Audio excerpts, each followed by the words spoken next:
बिस्मिल्लाहिर्रहमानिर्रहीम। अस्सलाम वालेकुम। मैं हूं आपकी होस्ट हिना उमैर और आप लोग देख रहे हैं जाग कराची से। मैं आपको एक ऐसी शख्सियत से मिलवाना चाहती हूं जो कि क्लिनिकल माइक्रोबायोलॉजिस्ट भी हैं, बायोकेमिस्ट हैं, रिसर्चर हैं, ट्रेनर हैं और सोशल एक्टिविस्ट हैं, और उनका नाम है सादिया भवानी। आइए उनसे चल के कुछ बातें करते हैं। अस्सलाम वालेकुम सादिया। वालेकुम अस्सलाम। कैसी हैं आप? ठीक है अल्हम्दुलिल्लाह। आप कैसी हैं? बहुत, अल्लाह का शुक्र। सबसे पहले आपका बहुत बहुत शुक्रिया कि आपने अपने इतने बिजी शेड्यूल में हमारे लिए टाइम निकाला। मेरी बहुत ख्वाहिश थी कि मैं रमज़ान के शुरू में आपसे इंटरव्यू लूँ, क्योंकि कुछ बातें ऐसी हैं जो रमज़ान के हवाले से मैं आपसे करना चाह रही थी। बहुत सारे मेरे जानने वाले हैं जो आपसे बहुत सारे सवालात करने चाहते हैं। तो मैं सबसे पहले तो मैं सादिया भवानी के बारे में जानना चाहती हूँ कि सादिया भवानी ने स्कूलिंग कहाँ से की, क्योंकि ये भी एक व्यूवर्स का सवाल है, वो आपसे जानना चाहते हैं। तो आप मुझे अपने बारे में कुछ बताइए। First of all thank you so much Hina कि आपने मुझे यहाँ बुलाया और जाग कराची ने मुझे अप्रोच किया, और I am very thankful to all of you and your whole team जिन्होंने मुझे अप्रोच किया और मुझे मौका दिया कि मैं आकर आप लोगों के क्वेश्चन का रिप्लाई दे सकूँ।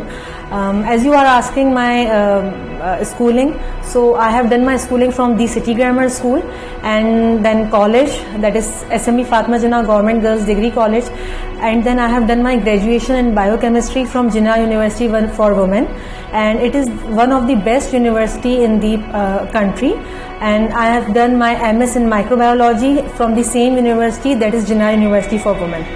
माशाल्लाह माशाल्लाह, आपने इतनी अच्छी पढ़ाई की है। अच्छा, फील्ड में कितने साल हो गए आपको, ये माइक्रोबायोलॉजी की फील्ड में? अप्रॉक्सीमेटली 6 years हो गए मुझे इस फील्ड में। 6 years हो गए, माशाल्लाह। चलें फिर मैं आपसे सवालात का सिलसिला शुरू करती हूँ, क्योंकि सवालात बहुत सारे हैं। अच्छा, रमज़ान के हवाले से सबसे पहले देखें, जो मेरे सवाल हैं वो ये हैं कि बॉडी में बहुत सारी चेंजिंग हो जाती है। 11 महीने हम लोग खाना पीना जो है खा रहे होते हैं, लेट नाइट जाग रहे होते हैं, फिर रमज़ान में एकदम से रूटीन चेंज हो जाता है। तो बहुत से लोगों का सबसे पहला जो सवाल ये है कि वो लोग सहरी नहीं कर पाते, कि अगर रात भर जागते हैं तो वो सहरी कर सकते हैं, अगर वो सो जाते हैं तो उनसे सहरी नहीं की जाती। तो उनके लिए मुझे ऐसी कोई डाइट बताएं कि वो रोज़ा भी रख सकें और उनको वीकनेस भी ना हो। सबसे पहले तो मैं आपको ये बताना चाहूँगी कि बेसिकली हम यूज टू नहीं होते हैं बहुत इस तरीके से अचानक आधी रात में उठना और खाने के, तो इस वजह से ये थोड़ी सी बॉडी में हमारी चेंजेस आती हैं और हमारे मूड डिसऑर्डर्स भी कुछ होते हैं, क्योंकि हमारी नींद पूरी नहीं होती, इस वजह से हमारा दिल नहीं होता खाने का।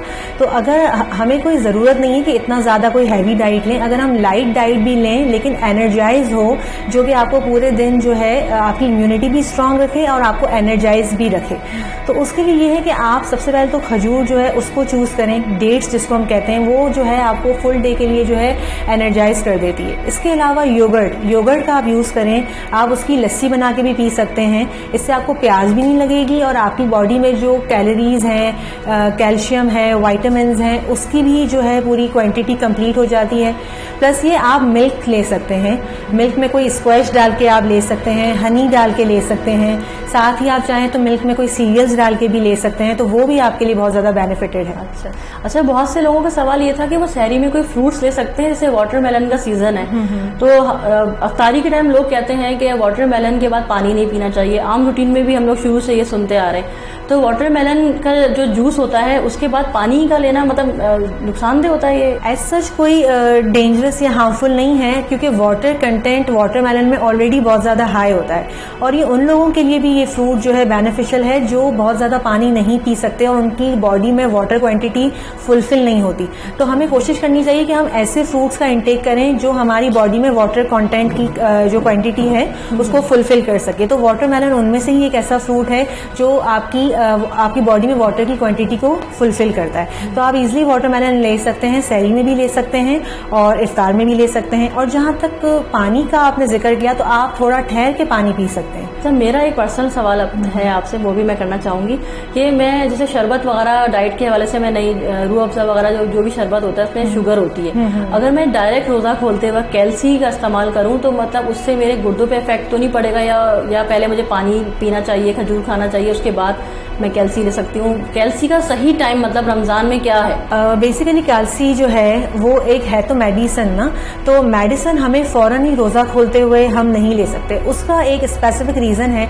अक्सर आप लोगों ने सुना होगा कि भूखे पेट दवाई ना ली जाए, तो इतने 14 to 15 आवर्स के डिफरेंस के बाद, यानी कि इतनी देर की फास्टिंग के बाद अगर आप अचानक मेडिसिन लेते हैं तो वो आपको किडनी पे भी इन्फेक्शन का प्रॉब्लम हो सकता है, साथ ही आप नॉजिएटिक फील कर सकते हैं, यानी कि मतली जैसा आपको हो सकता है, और दूसरे भी मल्टीपल डिसऑर्डर्स हो सकते हैं। तो कोशिश हमें ये करनी है कि पहले डेट्स वगैरह आप ले लें, कुछ फ्रूट्स वगैरह खा लें, और उसके बाद बेशक आप पी सकती हैं कालसी भी या कोई और भी मेडिसिन भी, लेकिन डायरेक्ट मेडिसिन को इनटेक ना किया जाए। पहले कुछ फ्रूट्स या कुछ डेट्स वगैरह लेकर इसके बाद आप जो है कालसी या कोई भी मेडिसिन ले सकते हैं। बिल्कुल सही।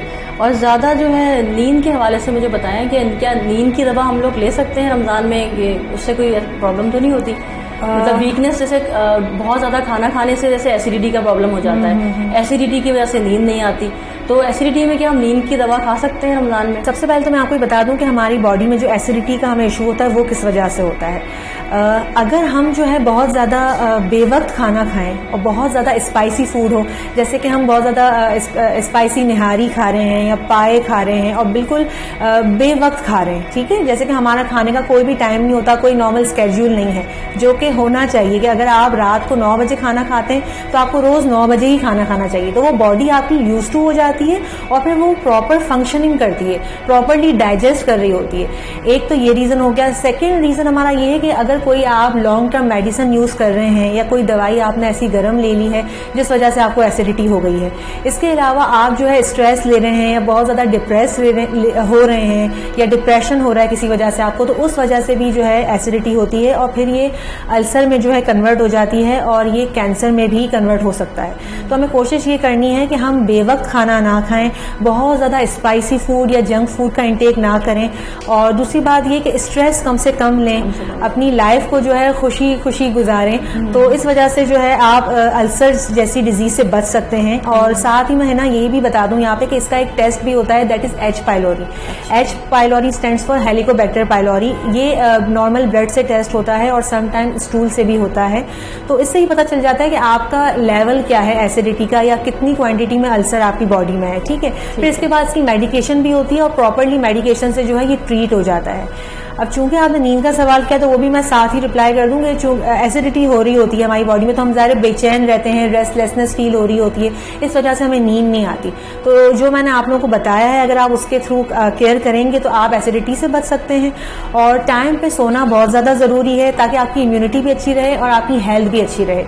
और अगर आप टाइम पे नहीं सोते हैं तो आपकी बॉडी में जो है एक मेलेटोनिन लेवल होता है जो कि स्लीप हार्मोन है, उसका लेवल जो है वो रिड्यूस हो जाता है। और मेलेटोनिन लेवल जो है वो कैसे बरकरार रहता है आपकी बॉडी में, अगर आप टाइम पर सो जाते हैं, यानी कि अगर रात की आप नींद करते हैं और आपकी रेटिना यानी कि आईज में जो रेटिना है उससे जब उजाला यानी कि लाइट नहीं टकराती तब वो एक्टिव होता है मेलेटोनिन यानी कि स्लीप हार्मोन। तो जब आपकी आंखें बंद होती हैं यानी कि आंखों से अंधेरा टकराता है तो मेलेटोनिन लेवल जो है यानी कि जो स्लीप हार्मोन है वो एक्टिव हो जाता है और फिर वो अपना फंक्शन परफॉर्म करता है। और मेलेटोनिन हार्मोन जो है वो हमारी बॉडी में नेचुरली जनरेट होता है। आपके ब्रेन में एक ग्लैंड होता है दैट इज पिनियल ग्लैंड। वो ग्लैंड जो है बेसिकली इस हार्मोन को जनरेट करता है। तो इसलिए ज़रूरी है कि रात के टाइम पे अपनी नींद ज़रूर कंप्लीट करें। और अगर आप नींद कंप्लीट नहीं करते और ये हार्मोन अगर बैलेंस नहीं होता आपकी बॉडी में तो इससे कुछ प्रॉब्लम्स होती हैं। और वो प्रॉब्लम्स ये होती हैं कि आपको शुगर का प्रॉब्लम हो सकता है, कोलेस्ट्रॉल का प्रॉब्लम हो सकता है, आपका मूड डिसऑर्डर्स का इशू आपको हो सकता है, हेयर लॉस का जो है काफी हद तक सीवियर इशू हो सकता है। और जैसे कि आपने मुझसे पूछा कि नींद की दवाई लेना कैसा है रमज़ान में, तो मैं आपको ये बता दूं कि विदाउट डॉक्टर की परमिशन के आप मेडिसिन नहीं ले सकते, क्योंकि अगर वो ड्रॉजीनेस होती है उसमें बहुत ज़्यादा, और अगर आप ज़्यादा डोज ले लें या आपकी क्या हेल्थ है, आपकी हिस्ट्री क्या है, उसके बगैर जाने या डॉक्टर को कंसल्ट किए बगैर आप ले लेते हैं तो आपको इश्यूज हो सकते हैं। तो कोशिश करें कि डॉक्टर से ज़रूर कंसल्ट कर लें और इसके बाद आप ले सकते हैं। इसके अलावा पेन किलर्स वगैरह अक्सर लोग ले रहे होते हैं क्योंकि हमारी बॉडी में रमज़ान के दौरान कुछ चेंजेस आते हैं तो वो पेन जो हमें होता है तो उस वजह से जो है हम पेन किलर लेते हैं, तो उसमें भी नॉर्मली ड्रॉजीनेस होती है तो उस वजह से भी समहाउ हमें नींद आ जाती है। जब सादिया, सबसे इम्पोर्टेंट सवाल मेरे ध्यान में अभी आया कि अभी से रमज़ान के बाद ईद जब आती है तो ईद में भी फौरन रोहनी खाने स्टार्ट हो जाते हैं। अब 30 दिन हम लोग जब फास्टिंग पे होते हैं तो हमें नॉर्मली जो है वो हमारे मैदे को खाली पेट रहने की आदत हो जाती है। फिर एकदम से अक्सर ऐसा होता है कि ईद के पहले दूसरे दिन जो है वो लोग बीमार पड़ जाते हैं। तो आपके ख्याल से मतलब डाइट उनको ऐसी क्या लेनी चाहिए शुरू के, मतलब कितने दिन एहतियात करनी चाहिए कि उनका जो है स्टमक वो सेट होते हुए कितना टाइम लगता है नॉर्मल रूटीन में आने के लिए? हिना, ये आपने बहुत ही इंपॉर्टेंट और बहुत ही इंटरेस्टिंग क्वेश्चन किया है। तो मैं आपकी ऑडियंस को ये बताना चाहूंगी कि जैसे कि हम 30 रोज़ों की यानी कि 30 रोज़े फास्टिंग के बाद जब हम ईद में अचानक आते हैं तो हम बिल्कुल बेकाबू हो जाते हैं, हमारा कंट्रोल जो है नहीं रहता और हम जो है जो भी डाइट हमारे आगे आती है हम उसका इंटेक स्टार्ट कर देते हैं। तो हमें कोशिश ये करनी है कि हमें लाइट डाइट लेनी है और आहिस्ते आहिस्ते अपनी डाइट को इंक्रीज करना है। ऑल ऑफ सडन अगर आप मील्स को इतनी इंक्रीज कर देते हैं तो आपको इनडाइजेशन, गैस्ट्राइटिस का इशू हो सकता है। तो आपको कोशिश ये करनी है कि अपने डाइजेस्टिव सिस्टम को नॉर्मल रखने के लिए आप आहिस्ते आहिस्ते अपनी डाइट को इंक्रीज करें और पहले लाइट डाइट से स्टार्ट करें। तो आप लोगों की भी हेल्थ अच्छी रहेगी और आपकी फैमिली की भी हेल्थ अच्छी रहेगी। अच्छा, तो आजकल बड़ा इंपॉर्टेंट टॉपिक चल रहा है कोरोना के हवाले से और मैंने आपके बहुत सारे प्रोग्राम भी देखे हैं, आपकी वर्कशॉप भी मैंने अटेंड की है। तो मुझे ये बताइए कि कोरोना की वजह से स्ट्रेस लेवल भी बहुत ज़्यादा बढ़ गया है। तो स्ट्रेस की वजह से मैंने सुना है कि एसिडिटी भी हो जाती है। तो उसके लिए मतलब एहतियाती तदाबीर तो मैंने बताई, लेकिन अब मैं चाहती हूँ कि आप मेरी प्रोग्राम में भी आप हैंड वॉश करने का तरीका बताएं। ये भी एक बहुत ही इंपॉर्टेंट टॉपिक है क्योंकि आजकल as we know that corona is in the year, तो थोड़ा सा मैं आपको उसके बारे में रिव्यू दे देती हूँ क्योंकि हम इसके लिए यूज टू नहीं है ना, ये हाइजीन का ख्याल रखना, ग्लव्स पहनना, मास्क पहनना, सैनिटाइज करना अपने हैंड्स को। तो ये थोड़ा सा मैं आप लोगों को रिव्यू दे देती हूँ। वैसे तो आप लोगों ने सोशल मीडिया और मीडिया के थ्रू आप लोगों को बहुत ज्यादा इन्फॉर्मेशन नहीं होंगी। तो जैसे कि आपने ये भी कहा कि एसिडिटी हो जाती है या स्ट्रेस लेवल हमारा हाई हो जाता है, तो मैं यहाँ पे ये दोबारा से बात कहना चाहूंगी कि आप कोशिश ये करें कि अपना स्ट्रेस लेवल इंक्रीज ना होने दें। और वो स्ट्रेस लेवल इंक्रीज कैसे नहीं होगा, आप स्ट्रेस लेंगे ही नहीं क्योंकि आप न्यूज बार बार देखते रहते हैं कोरोना की, तो हमें स्ट्रेस होने लग जाता है। आपको और हमें कोरोना के बारे में जितना जानना था हम जान चुके हैं, तो कोशिश करें कि इस चीज को अवॉइड करें। थोड़ा सा रिव्यू देने का मकसद सिर्फ ये है, हम यहाँ पे आपको कोई थ्रेट नहीं कर रहे या कोई स्कैरी न्यूज नहीं सुना रहे, सिर्फ आपको ये बताना चाह रहे हैं, रिमाइंड कराना चाह रहे हैं कि आपको अपना और दूसरों का ख्याल कैसे रखना है ताकि आप भी प्रोटेक्शन में रहें और हम भी प्रोटेक्शन में रहें। आप कोशिश करें कि मास्क पहने और प्रॉपरली मास्क पहने, लाइक कोई भी नॉर्मल सा कपड़ा बांध लेना अपनी प्रोटेक्शन या दूसरों की प्रोटेक्शन नहीं होती। प्रॉपर मास्क वेयर करें, अपने हैंड्स को बार बार वॉश करें, अपने हैंड को बार बार जो है आप अपने नोज, फेस या आईज पर ना लगाएं ताकि जो भी ऑर्गेनिज्म या वायरस है वो मुंह के थ्रू या नोज के थ्रू जो है आपकी बॉडी में जो है शामिल ना हो, ठीक है। और प्लस ये कि आप कोशिश करें अपने हाथ को है ना बार बार धोएं। अगर आप घर में हैं तो हाथ धोने को तरजीह दें, अगर आप घर में नहीं हैं तो फिर आप अपने हाथ को बार बार सैनिटाइज कर सकते हैं। नेक्स्ट थिंग ये कि मैं आप लोगों को बता दूं कि हाथ धोने के यानी कि हैंड वॉशिंग के प्रॉपर स्टेप्स क्या हैं।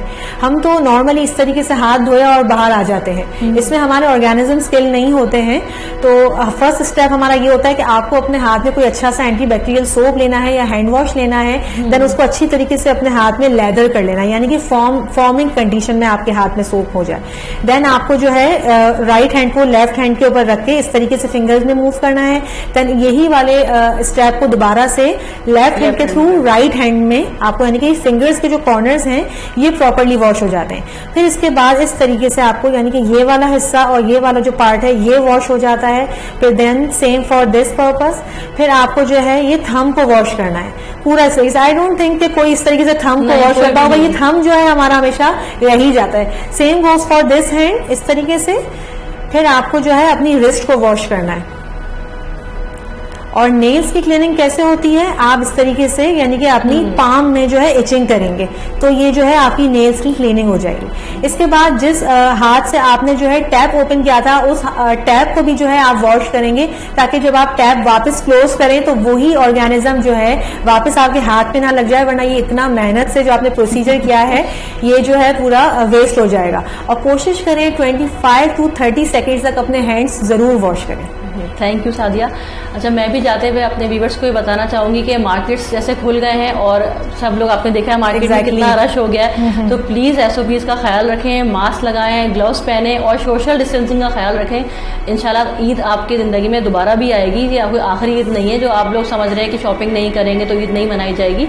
अपनी सेहत से ज्यादा दूसरे की सेहत का ख्याल रखें। यहाँ मैं ये भी ऐड कर दूं बिल्कुल कि ईद पर भी आपको कोशिश ये करनी है कि ईद की खुशी में जो है आपको ये नहीं भूल जाना समझाना है कि इस वक्त हमारे सराउंडिंग में कोरोना भी है, तो कोशिश करें कि ईद पर भी वही एग्जैक्टली वही एहतियात करनी है।